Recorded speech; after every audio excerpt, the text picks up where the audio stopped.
नमस्कार दोस्तों, मैं एक्स-सर्विसमैन आशीष राठौर आप सभी का अपने वीडियो में स्वागत करता हूं। दोस्तों, इस वीडियो में हम बात करने वाले हैं एसएससी सीजीएल 2022 टियर 2 के बाद एक्सपेक्टेड कट ऑफ एक्स-सर्विसमैन के रिगार्डिंग क्या रहने वाली है। आप सभी ने देखा होगा, बहुत सारे बड़े चैनल्स हैं यूट्यूब पे जो एक्सपेक्टेड कट ऑफ बताते हैं, बट कोई भी चैनल एक्स-सर्विसमैन भाइयों के बारे में डिस्कशन नहीं करता है। ये हमारा दुर्भाग्य है कि हम देख सकते हैं एसएससी सीजीएल 2022 में मेंस एग्ज़ाम जो कि टियर 2 था, वो लगभग 16,000 एक्स-सर्विसमैन भाइयों ने दिया है। बट किसी भी चैनल ने, किसी भी बड़े चैनल ने, इवन छोटे चैनल्स में भी एक्स-सर्विसमैन के कट ऑफ के बारे में डिस्कस नहीं किया है। तो इसलिए मेरा एक छोटा सा स्टेप है, मैंने खुद ये एग्ज़ाम दिया हुआ है, मेरा एक्सपीरियंस रहा है, और जो मेरा दूसरे सोर्सेज हैं जहाँ से मैंने डेटा कलेक्ट किया है, तो बहुत सारे चैनल्स में एक्स-सर्विस भाइयों के कमेंट्स हैं वो कलेक्ट किए हैं। उसके बाद कुछ बड़े चैनल्स हैं जैसे आरबी वगैरह, उसमें एक्स-सर्विसमैन भाइयों ने अपना डेटा शेयर किया था। शुभम जी ने वहाँ पर दिखाया हुआ भी है डेटा, लेकिन उसके बारे में डिस्कशन कुछ भी नहीं किया है। उसके बाद मैं बहुत सारे एक्स-सर्विसमैन से मिला हूँ। अभी CHSL के डीबी में गया था, वहाँ भी जितने एक्स-सर्विसमैन मिले उनसे मैंने डिस्कशन किया, उनके मार्क्स वगैरह जाने, और उस बेस पे मैंने एक डेटा तैयार किया है कि क्या एक्सपेक्टेड कट ऑफ रह सकती है। क्योंकि एक्स-सर्विसमैन भाइयों के मन में ये हमेशा डाउट रहता है कि कितनी कट ऑफ जाएगी। और दूसरी चीज़, सीजीएल 2022 से पैटर्न चेंज हुआ है, तो बहुत सारे मेन फैक्ट्स हैं जिनके बेस पे कट ऑफ इस बार डिफरेंट होने वाली है। तो चलिए शुरू करते हैं अपने इस वीडियो में, आगे बढ़ते हैं। सबसे पहले देखेंगे हम टोटल वैकेंसीज़ कितनी हैं। पहली बात तो अभी तक की सीजीएल के इतिहास में सबसे ज़्यादा वैकेंसी एक्स-सर्विसमैन के लिए आई हुई हैं, 3075 वैकेंसी हैं। इसमें पीए और एसए की पोस्ट जो भी इस सीजीएल 2022 से ही सीजीएल में जुड़ी है, इससे पहले CHSL में होती थी, 1984 वैकेंसीज़ हैं। अगर इसको छोड़ दें फिर भी लगभग 1000 वैकेंसी बहुत अच्छी पोस्ट की हैं। तो चलिए हम देख लेते हैं। जैसे कि इनकम टैक्स इंस्पेक्टर 36 वैकेंसी हैं, जो कि काफ़ी अच्छी वैकेंसी मानी जाती हैं। 4600 ग्रेड पे की नौकरी है ये। इसके बाद assistant in ministry of mines 5 vacancy इस बार दे रखी हैं, ये भी 4200 ग्रेड पे की है। इसके बाद जो 2800 ग्रेड पे में आप देखेंगे, CAG auditor, CAG accountant, CGD auditor, CGA accountant, इसकी बहुत अच्छी वैकेंसी आई है इस बार। 229 कैग ऑडिटर हैं, कैग अकाउंटेंट की 147 हैं, CGD ऑडिटर की 4 हैं और CGA अकाउंटेंट की 20 वैकेंसी हैं। 2800 ग्रेड पे मतलब लेवल 5 की वैकेंसीज़ हैं, तो काफ़ी अच्छी वैकेंसी हैं। Junior accountant department of communication, इसमें 7 वैकेंसी हैं। UDC बहुत अलग अलग मिनिस्ट्रीज़ में 33 वैकेंसी हैं, लेवल 4 की जॉब है। एक नई पोस्ट इस बार जुड़ी है, senior administrative assistant in military engineering service, MES में 270 वैकेंसीज, ये भी लेवल 4 की है, अच्छी वैकेंसी हैं। Tax assistant in CBDT 300 vacancy हैं, जो कि बहुत अच्छी वैकेंसी हैं। Tax assistant in CBIC 40 vacancy हैं। उसके बाद PSA की 1984 वैकेंसी हैं, तो बहुत अच्छी वैकेंसीज़ हैं। चलिए आगे बढ़ते हैं और अब हम देखते हैं कि वो कौन से फैक्टर्स हैं जो कट ऑफ पे अफेक्ट कर सकते हैं इस बार। देखिए, इस बार कंप्यूटर क्वालिफाइंग नेचर का था, लेकिन एक एक्स-सर्विसमैन को मिनिमम 12 मार्क्स लेके आने थे उसमें, वो भी जो भी नॉन CPT पोस्ट हैं। जो CPT की पोस्ट हैं including assistant in ministry of mines और पोस्टल असिस्टेंट, इसमें 12 मार्क्स लाने से भी नहीं काम चलने वाला है। इसकी कट ऑफ अलग से डिसाइड की जाएगी SSC द्वारा, ये उनके नोटिफिकेशन में क्लियरली मेंशन है। कम से कम नहीं तो मेरे हिसाब से 14 से 15 मार्क्स जिसके होंगे वो इसके लिए एलिजिबल हो जाएगा। तो एक तो ये फैक्टर कि कंप्यूटर क्वालिफाइंग कर दिया, और कंप्यूटर का जो एग्ज़ाम का लेवल ऐसा था कि बहुत सारे एक्स-सर्विसमैन, मैं तो बोलता हूँ 1/4 एक्स-सर्विसमैन जो ये क्लियर नहीं कर पा रहे हैं। मैं जितने भी लोगों से मेरी बात हुई है, 1/4 तो नहीं बोलेंगे, ये मान सकते हैं कि 20% अराउंड एक्स-सर्विसमैन इसमें क्लियर नहीं कर पा रहे हैं। अच्छे मार्क्स हैं लोगों के, किसी किसी के मार्क्स तो 280 प्लस हैं, और वो कंप्यूटर क्वालिफाई करने में मुश्किल हो रही है उसको। अभी तो वैसे आंसर की आई हुई है, फाइनल जब नॉर्मलाइज मार्क आएंगे तब और क्लैरिटी हो जाएगी। दूसरी चीज़ है टाइपिंग स्पीड। टाइपिंग स्पीड इसमें मैंडेटरी थी, एटलीस्ट जो है आपको 1400 कीवर्ड तो टाइप करने ही थे विद इन टाइम। और जो DEST पोस्ट हैं जैसे टैक्स असिस्टेंट की, उसमें मिनिमम आपको 1800 करने चाहिए थे टाइपिंग। तो एक ये भी फैक्टर है।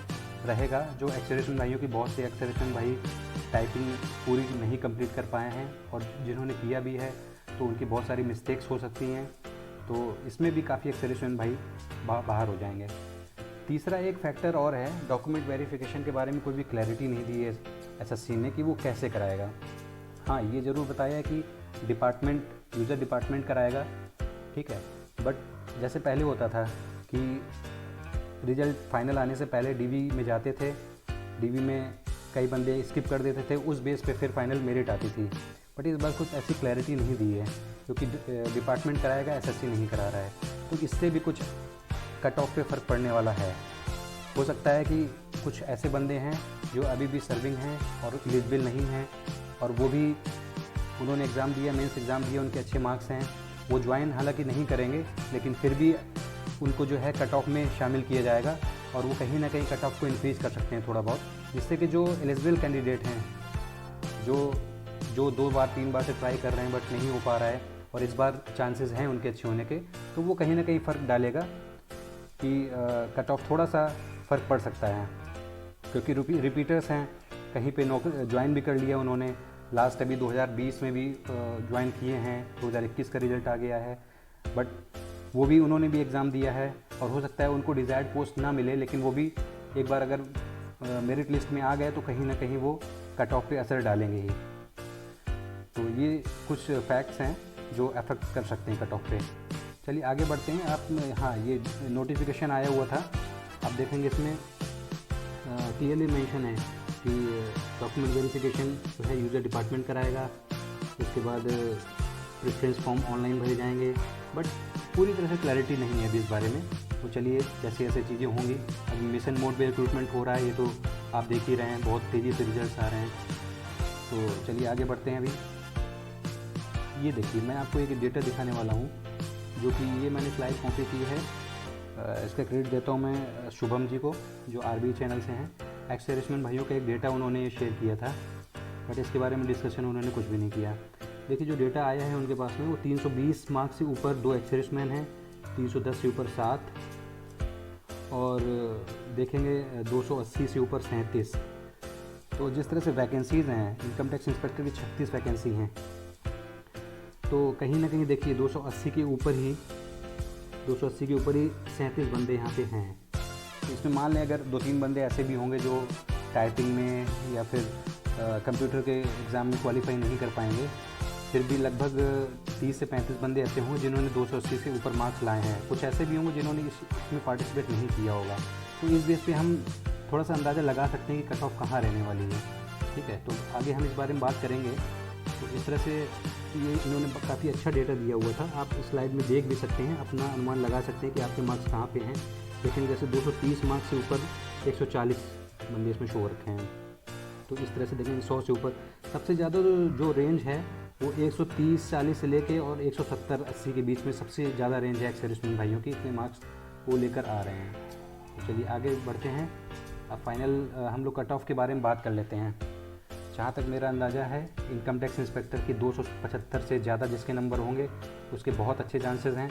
मैं एग्जैक्टली वो तो नहीं बता रहा हूँ कि +-2-3 ऐसे कुछ भी नहीं बताऊँगा, मैं आपको एक जनरल अंदाज़ा दे रहा हूँ कि 275 से ऊपर अगर मार्क्स हैं तो बहुत अच्छे चांसेस हैं।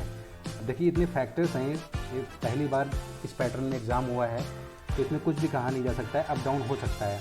फिर भी एक जिज्ञासा एक्स-सर्विसमैन भाइयों की है काफ़ी टाइम से, वो कहीं से उनको क्लैरिटी नहीं मिल पा रही है, तो मैं पूरी कोशिश की है मैंने इस वीडियो में। और चलिए देखते हैं आगे। कैग ऑडिटर की वैकेंसी अच्छी थी, तो उस हिसाब से देखेंगे अगर 229 वैकेंसी हैं तो अप्रॉक्स 220 से ज़्यादा जिसका स्कोर है उसके बहुत अच्छे चांसेस हैं कैग ऑडिटर मिलने के। कैग अकाउंटेंट या CGDA ऑडिटर के 210 प्लस अगर किसी के मार्क्स हैं तो उसके बहुत अच्छे चांसेस हैं। उसके बाद आ जाते हैं UDCs, जो कि वेरियस मिनिस्ट्रीज़ में भी UDCs की पोस्ट हैं, उसके लगभग 190 प्लस अगर किसी के मार्क्स हैं तो उसके चांसेस हैं कि UDCs को मिल जाएगा। नेक्स्ट आते हैं सीनियर एडमिनिस्ट्रेटिव असिस्टेंट, ये एक्चुअली गलत लिख दिया है। 180 से जिसके ज़्यादा मार्क्स होंगे उसके बहुत अच्छे चांसेस हैं कि उसको MES में सीनियर एडमिनिस्ट्रेटिव असिस्टेंट की पोस्ट मिल जाएगी। Tax assistant in CBDT 165 plus, हाँ बहुत अच्छी वैकेंसी थी, 300 वैकेंसी हैं। लेकिन अगर किसी को अपने होम स्टेट चाहिए तो अगर मान लीजिए किसी के 220 नंबर हैं या 215 नंबर हैं और वो चाहता है कि उसको होम स्टेट में नौकरी चाहिए, तो उसके लिए उसको क्या करना है, होम स्टेट के लिए अगर वो कैग ऑडिटर करेगा तो उसको बहुत ही कम चांसेस उसको होम स्टेट मिलेगा। उसके लिए उसको टैक्स असिस्टेंट बेटर पोस्ट है, वो ऑप्ट करेगा और उसको स्टेट प्रेफरेंस में अपने स्टेट में वैकेंसी अगर होगी तो वहाँ पे उसके बहुत अच्छे चांसेस हो जाएंगे कि वहाँ पे उसको जो है पोस्टिंग मिल जाए। तो आगे देखते हैं, टैक्स असिस्टेंट CBIC में लगभग 160 के आसपास जा सकती है। पोस्टल असिस्टेंट बहुत अच्छी वैकेंसी है और कुछ दूसरे फैक्टर्स भी हैं जिसमें टाइपिंग स्पीड वगैरह, कंप्यूटर क्वालिफाइंग वगैरह, वो सारा कुछ लगाने के बाद लगभग 130 प्लस इसकी जो है कट ऑफ जानी चाहिए मेरे हिसाब से। तो आप जिन एक्स-सर्विसमैन भाइयों ने एग्ज़ाम दिया है अपने रॉ स्कोर शेयर कर सकते हैं कमेंट बॉक्स में और डिस्कस कर सकते हैं। अगर किसी को कोई और सवाल हैं आप देख लें उनके मार्क्स कहाँ पे फॉल कर रहे हैं, और अगर कोई क्वेश्चंस अभी हैं उनके दिमाग में तो वो कमेंट्स कर सकते हैं, या कुछ ऐसा वीडियो की रिक्वायरमेंट हो एक्स-सर्विसमैन के रिगार्डिंग। मैं अपने बारे में बता दूं, मैं पिछले 3 साल से SSC CHSL SSC CGL का एग्ज़ाम मैंने दिया हुआ है, सारे एग्ज़ाम्स मैंने क्लियर किए हुए हैं, बट डॉक्यूमेंट वेरिफिकेशन में किसी रीज़न की वजह से नहीं गया हूँ। तो बाकी अगर आपको कोई डाउट है तो कमेंट से आप कर दीजिए, मैं ज़रूर उसका रिप्लाई करूँगा। होप कि आप लोगों को इन्फॉर्मेशन अच्छी लगी होगी। Thank you so much for watching this video. जय हिंद।